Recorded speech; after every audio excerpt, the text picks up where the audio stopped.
Latest எபிசோடுகளை விளம்பரங்களே இல்லாமல் காணுங்கள்.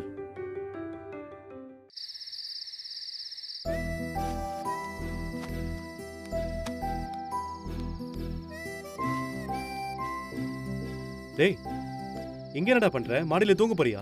இல்லடா, நான் தூங்கல, தாத்தா தூங்க போறாருன்னு நினைக்கிறேன். ஊர்ல கைத்துக்கட்டல தூங்குவார்ல, அதான் இங்க மொட்டை மாடியில வந்து தூங்க ஆசைப்படுறாருன்னு நினைக்கிறேன். ஓ, ஆமா, என்ன இது வாட்டர் பாட்டில் கிளாஸ் எல்லாம்? தாத்தா கிளாஸும் ஒரு ஜக்குல தண்ணி எடுத்துட்டு வர சொன்னாரு. கிளாஸும் தண்ணி எடுத்துட்டு வர சொன்னாரா? புரியலையே. தூக்கத்துல தாகமா இருக்கும்டா, அது கேட்டிருப்பாரு. சரிடா, இப்ப இது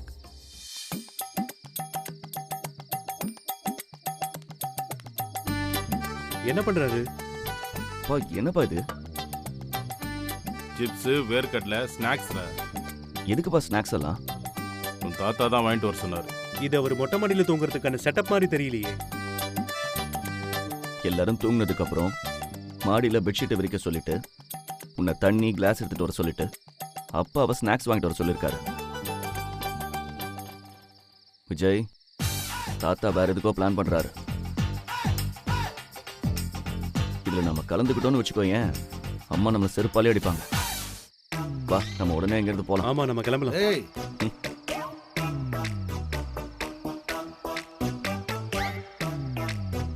என்னடா அம்மா அம்மான்னு பயந்து சாகுறீங்க? யாரும் வரமாட்டாங்க, உட்காருங்க.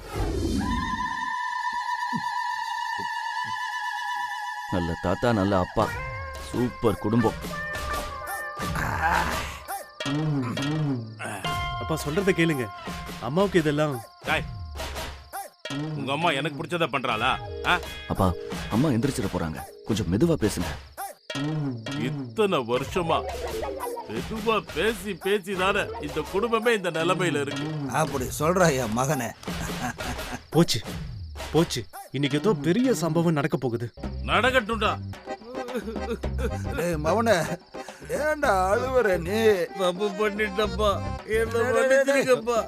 எந்தடா நான் தாண்டா தப்பு பண்ண, நீ தாண்டா என்னைய மன்னிக்கணும்.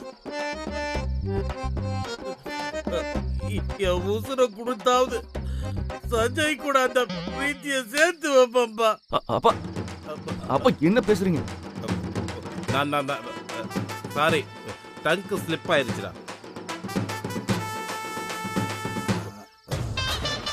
உன் கூட நம்ம வித்யாவை சேர்த்து வைப்பண்டா. இது சத்தியம்டா. அப்பா, நீங்க தான் வித்யாக்கும் சஞ்சய்க்கும் கல்யாணம் பண்ணி வச்சீங்களாப்பா? அது உனக்கு தெரிஞ்சிருச்சா? அப்பா,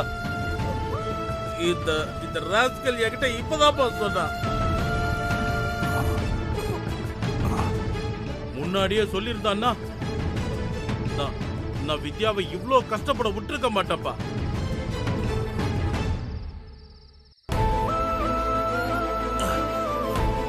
இப்ப நினைச்சாலும் உண்மையை சொல்லி கல்யாணத்தை நிறுத்திடுவோம்ப்பா.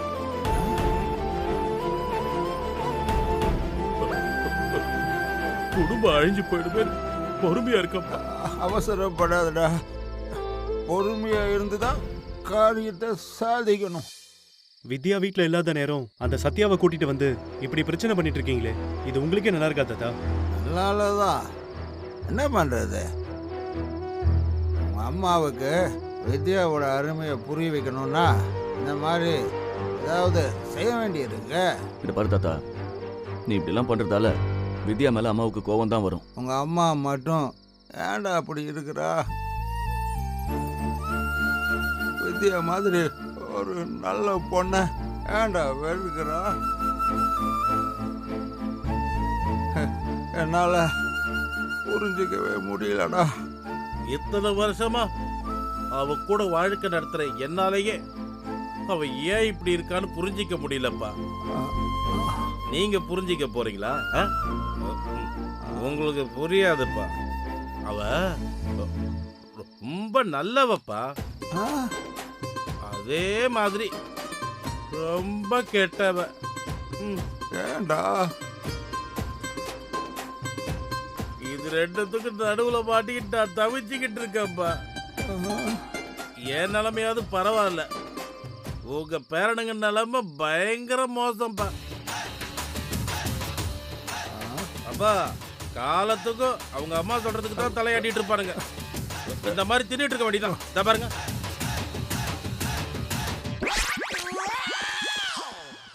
விடுடா, எல்லாமே இன்னும் கொஞ்ச நாளைக்கு தான். வித்யா நம்மளை ஒன்று சேர்த்த மாதிரி கல்யாணம் முடிஞ்சதும் அந்த வேதா மனசையும் மாற்றிடுவா. ஆமாம், என்கிட்ட இருக்கிற கடைசி நம்பிக்கை வித்யா மட்டும் தான்ப்பா. அதுக்காக தான் நான் எல்லா கொடுமையும் பொறுத்துக்கிட்டு இருக்கேன்ப்பா. நான் கிளம்புறேன்ப்பா. ஜாக்கிரதப்பா. ஏய், விட்றா. பார்த்துடா. நான் ரொம்ப ஸ்டெடியா இருக்கேன். அப்பா அப்பா அப்பா, ஐ லவ் யூ பா, I love you. I love you too. அவனை இதுக்கு மேலே உங்களை விட்ட பெரிய பிரச்சனை ஆயிடும். நீ தாத்தாவை தூக்கு, நான் அப்பாவை தூக்குறேன். ஸ்டெடிடா. அப்பா சரி நான் வாங்கப்பா. பிடிச்சிக்கிறேன். அப்பா, ஏய், போதும். என்ன விட்றா? வாங்கப்பா. பார்த்து விடு. மெதுவா வாங்க. ஸ்டெடியா தான் இருக்கீங்க. சரி, வாங்க, வாங்க. சரிப்பா, வாங்கப்பா. எந்திரிங்க எந்திரிங்க. அவ்வளவுதான் அவ்வளவுதான். பாத்து பாத்து. ஏய், தண்ணி தொட்டி தேடி வந்த கண்ணு குட்டினா. ஏய், தண்ணி தொட்டி தேடி வந்த கண்ணு குட்டினா. தண்ணி தொட்டி தேடி வந்த கண்ணு நீ குட்டினா. சாப்பிட்டு செஞ்சு. தண்ணி தொட்டி போதுமா? தேடி வந்த கண்ணு குட்டினா. ஐயோ தாத்தா, இன்னும் உங்களுக்கு தெரியலையா? கொஞ்ச நேரம் அமைதியா இருங்க. வாழ்க்கைனா கொண்டாட்டமா இருக்கணும்டா. நல்லா போட்டு சாப்பிடு. வேதா சாப்பிடுவா, உட்காரு. இல்லக்கா, நான் அப்புறமா சாப்பிடுறேன். நான் இங்க உட்கார்ந்து இருக்கிறது பிடிக்கலன்னா நான் போயிடுறேன். நீ சாப்பிட்ட பிறகு கடைசியா நான் சாப்பிட்டுக்கிறேன். ஐயோ அப்படிலாம் இல்லைங்க, நீங்க உட்காருங்க. வேதா உட்காரு, உட்காரு.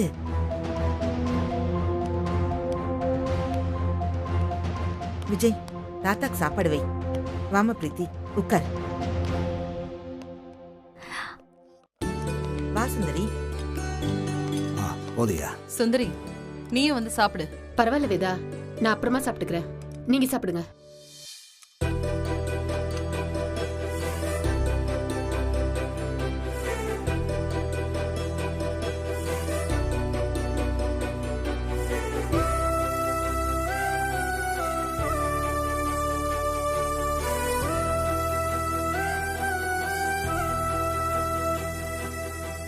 அக்கா, இன்னைக்கு சாப்பாடு ரொம்ப நல்லா இருக்கு. வீட்டுக்கு வராத விருந்தாளிங்க வந்திருக்காங்கன்னு ஸ்பெஷலா சமைச்சியா? அப்படிலாம் இல்ல வேதா, எப்பவும் போலதான். இல்லையேக்கா, நீ வழக்கமா சமைக்கிறதுக்கும் இந்த சமையலுக்கும் நிறைய வித்தியாசம் தெரியுது. ஆனா ரொம்ப நல்லா இருக்கு. ஆமா பெரியமா, இந்த வீட்ல சமைச்சதுலயே பெஸ்டான சாப்பாடு.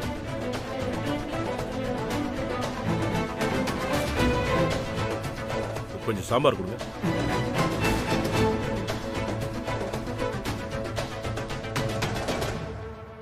இனிமே எப்போ இதே மாதிரி சமைச்சிருக்கா?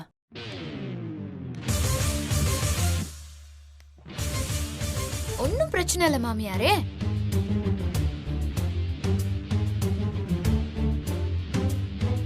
நான் தான் உங்க மருமகளாக போறேனே.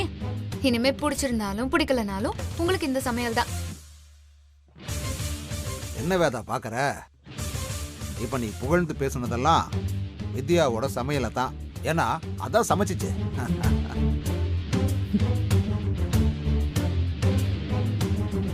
உன்னை யாரு சமைக்க சொன்னதுன்னு கேக்குறீங்க அதானே? இதெல்லாம் சொல்லி செய்யற வேலையா மாமியாரே? ஒரு மருமகளோட கடமை இல்லையா?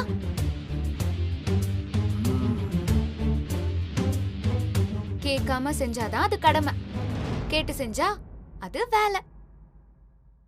அக்கா, நீ எப்படி இதுக்கெல்லாம் அலோ பண்ண? நான் கிச்சனுக்கு வர்றதுக்கு முன்னாடியே இந்த பொண்ணு எல்லா வேலையும் முடிச்சிட்டா வேதா. என் பேத்தி ஒவ்வொரு விஷயத்துலயும் எவ்வளவு அட்வான்ஸா இருக்கான்னு பாத்துக்கமா. இந்த மாதிரிலாம் நீ பாத்துருக்கிற பொண்ணுக்கு தெரியுமா? அட்லீஸ்ட் எல்லாரும் குடிக்கிற மாதிரி ஒரு காப்பியாவது போட தெரியுமா? ஏன் தெரியணும்? ஒரு பொண்ணுக்கு சமைக்க தெரியறது ஒரு தகுதின்னு யார் சொன்னா? சமையலுங்கிறது எந்த வகையிலையும் ஒரு பொண்ணோட தகுதியை தீர்மானிக்காது. ஒரு பொண்ணு படிப்புலயும் அறிவுலையும் முன்னேறணும், அது போதும். ஏமா, படிப்புக்கும் அறிவுக்கும் சம்மந்தம் இல்லை. படிச்ச அறிவான பொண்ணு சமைக்கிறதும் ஒன்றும் கேவலம் இல்லை. முன்னேற்றங்கிறது எல்லாத்தையும் தெரிஞ்சுக்கிறது தான். ஒரு விஷயத்தை மட்டும் ஒதுக்கி வச்சுட்டு போறதில்ல. பசங்களும் சமையலை கத்துக்கணும்னு சொல்றது தப்பு இல்லை. பொண்ணுங்களுக்கு சமையல் தெரிய வேண்டிய அவசியம் இல்லைன்னு சொல்றது ரொம்ப தப்பு. அது குடும்பத்துக்கும் நல்லதில்ல, உடம்புக்கும் நல்லதில்ல. மேடம், உங்ககிட்ட படிக்கிறதுக்கு உதவி கேட்டு ஒரு ஸ்டூடெண்ட்டும் அவங்க பேரண்ட்ஸும் வந்திருக்காங்க மேடம். வரேன்னு சொல்லுங்க. சரிங்க மேடம். அப்படியா? நல்ல விஷயமா இருக்க. இந்த பிரச்சனைய பிரீத்தியும் வித்யாவும் தனித்தனியா பேசி அவங்களுக்கு ஒரு முடிவை சொல்லட்டும். சமையல்ல உன் மனசை ஜெயிச்சவ இதுலயும் ஜெயிக்கிறாளான்னு பாத்துருவோம். என்ன நீங்களே ஆள் செட் பண்ணி அனுப்பியிருக்கீங்களா? இல்லம்மா, அவங்க ஏற்கனவே 2-3 தடவை உங்களை மீட் பண்ண ட்ரை பண்ணாங்க. நம்ம ஊருக்கு போயிருந்ததால பார்க்க முடியல. அதான் இப்ப நேர்ல வந்திருக்காங்க.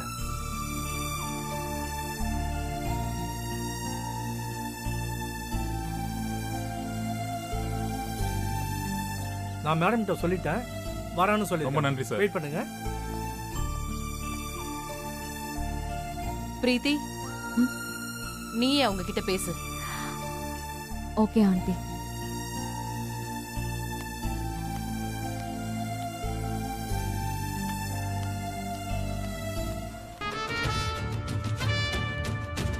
சொல்லுங்க, என்ன வேணும் உங்களுக்கு?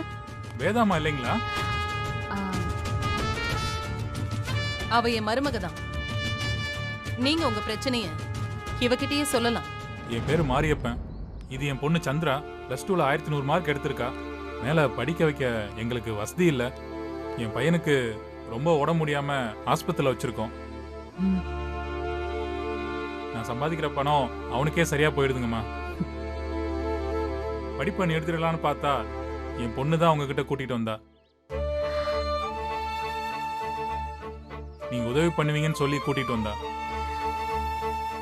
எப்படியாவது என் பொண்ணுக்கு படிப்பு கொடுங்கம்மா. கவுன்சிலிங் போட்டிருக்கலாமே, கவர்மெண்ட் காலேஜ்லயே கிடைச்சிருக்கும்ல. அந்த நேரம் என் பிள்ளைக்கு ரொம்ப சீரியஸா இருந்துச்சுமா, அதனாலதாம்மா போக முடியல.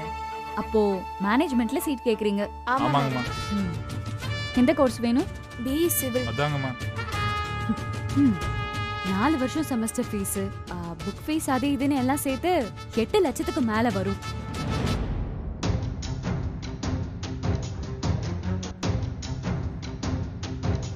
இங்க இருக்கிற நிலைமையில பேங்க்ல லோன் கூட கொடுப்பாங்களான்னு தெரியல. அப்படி சொல்லாதீங்கம்மா, நீங்க தாம்மா என் பொண்ணுக்கு வாழ்க்கை தரணும். என் பொண்ணு நல்லா படிச்சு உங்க காலேஜுக்கு பேர் வாங்கி தருவாமா. பேரை வச்சு எங்க காலேஜ்ல வேலை செய்யறவங்களுக்குலாம் சம்பளம் கொடுக்க முடியுமா?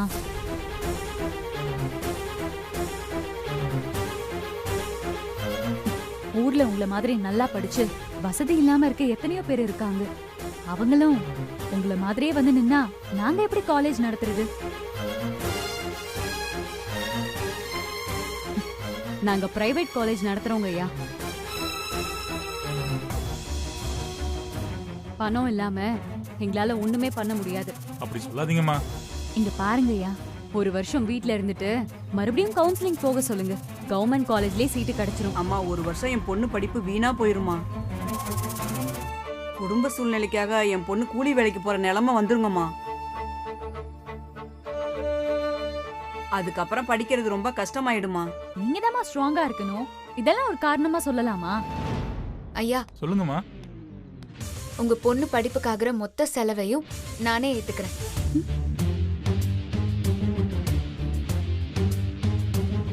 அவ ஆசைப்பட்ட மாதிரி எங்க காலேஜ்லயே அவளுக்கு சீட்டு கிடைக்கும். ரொம்ப நன்றிங்கம்மா. Thank you madam.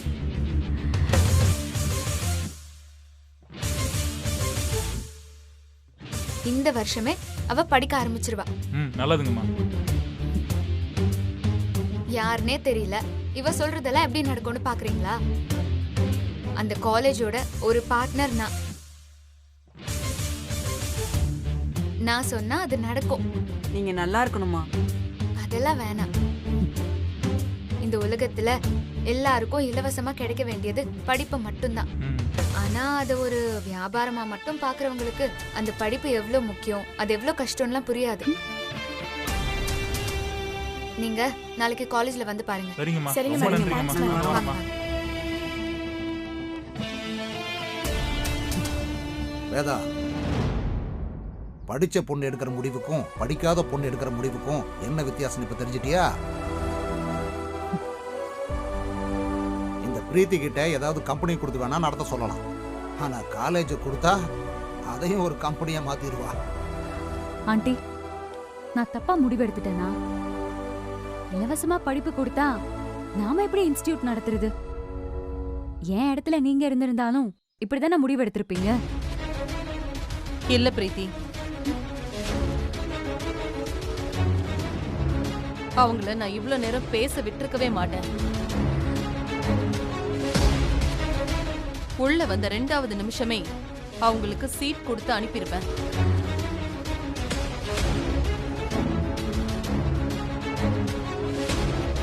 படிப்புக்காக ஏங்குறவங்களுக்கு பணம் ஒரு தடையா இருக்கக்கூடாதுன்னு நினைக்கிறவனா?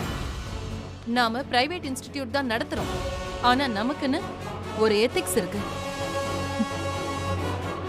பணம் இருக்கிறவங்க கிட்ட நாம ஃபீஸ் வாங்குறோம், அதை வச்சு காலேஜ் நடத்தலாம். பத்தலன்னா நம்மளோட மத்த பிசினஸ்ல இருக்கிற பணத்தை யூஸ் பண்ணிக்கலாம். இந்த மாதிரி இல்லாதவங்க கிட்ட பணத்தை பத்தி பேசக்கூடாது. நம்மள மாதிரி படிச்சு வாழ்க்கையில முன்னேறினவங்க தான் இந்த மாதிரி படிக்க கஷ்டப்படுறவங்களுக்கு கை கொடுத்து தூக்கி விடணும். படிச்சவங்க சுயநலமா யோசிக்கிறது சொசைட்டிக்கு நல்லதில்ல. சரியா சொன்ன வேதா. இப்போ உனக்கு ஏத்த மருமக யாருன்னு புரிஞ்சிருச்சாமா? இதுக்கும் என் மருமகள் ஆகிற தகுதிக்கும் எந்த சம்பந்தமும் இல்ல. இதெல்லாம் ரொம்ப சாதாரணமான விஷயம். ஒரு தடவை சொல்லி கொடுத்தா அவ அதை புரிஞ்சுக்குவா. இதையெல்லாம் ஒரு காரணமா காட்டி உங்க பேத்திய இந்த வீட்டு மருமகள் ஆக்கிக்குவேன்னு மட்டும் நீங்க நினைக்காதீங்க. அது நடக்கவே நடக்காது. மேடம், ப்ரீ வெட்டிங் ஷூட்டுக்கு வர சொல்லிருந்தீங்க. சரி சஞ்சய், பிரீத்தி, நீங்க 2 பேரும் போய் ரெடி ஆயிட்டு வாங்க. ஒரு 10 நிமிஷம் வெயிட் பண்ணுங்க, வந்துருவாங்க. ஓகேங்க மேடம்.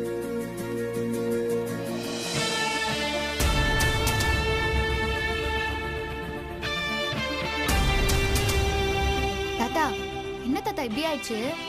எடுத்தா அவ கிடக்குறா. அவ சொன்னா நாம அப்படியே விட்டுட்டு போயிருவோமா என்ன? பாத்துக்கலாம். தம்பி, நல்லா ஜோரா எடுப்பான். சரிங்க சார். 2 பேர் ஜோடியா நில்லுங்க. இங்க அப்படியே லெஃப்ட் வாங்க. அப்புறம் அந்த இதய மாதிரி காமிப்பீங்களே, அப்படி காமிச்சு நில்லுங்க பாப்போம். ரெடி? ஆண்டி